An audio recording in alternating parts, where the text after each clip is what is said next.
So this next method we're going to use is called elaborative encoding.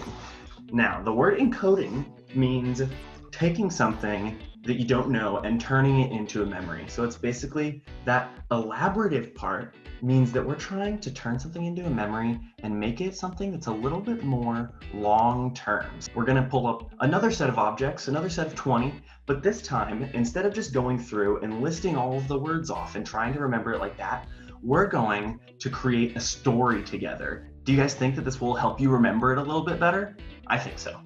So here's our picture, and we'll go back through the story to make sure we can all remember what it is, and then we're all going to go and we're going to try to write down all 20 objects again and see how we do.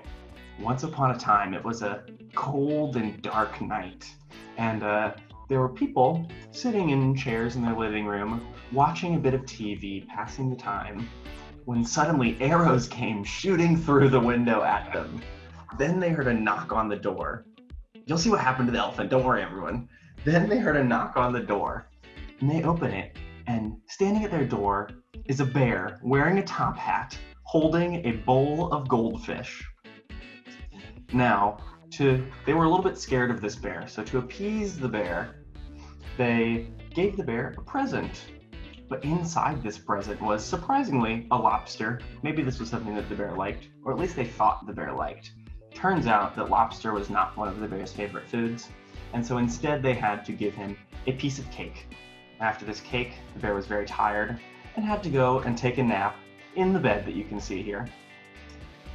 Now, once the bear was asleep, the people went and started eating some donuts. But while they were eating the donuts, a mouse came and tried to steal them. And they chased the mouse, caught it, and put it in the mouse trap that you see here. Now, when they trapped the mouse, this mouse was magical, and it turned into a huge elephant, breaking the trap and escaping. Now, okay, I'm not sure how this happens, but then a deer arrives at the door. So now we've got a deer coming into the mix. I don't know if there was some build-up in between there that I'm forgetting about, but now there's a deer at the house.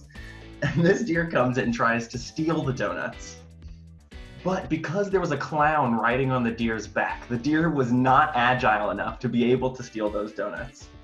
Now, this clown's hair was very crazy, so the clown asked if the people living in the house could give him a haircut with the comb and the scissors. Can't forget the comb and the scissors for the haircut. Now, after this haircut, everybody was very tired, very thirsty, and so they finished off their very eventful night with a nice glass of milk.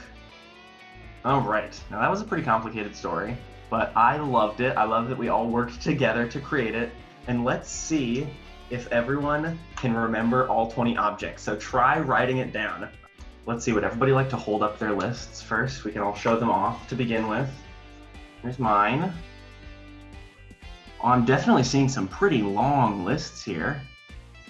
All right, now, did anybody remember all 20? Did anybody get all of them? I did not, I will say. But I did get a lot more than I got last time. I got 5 more than I got on the first try. Let's think about what's going on here.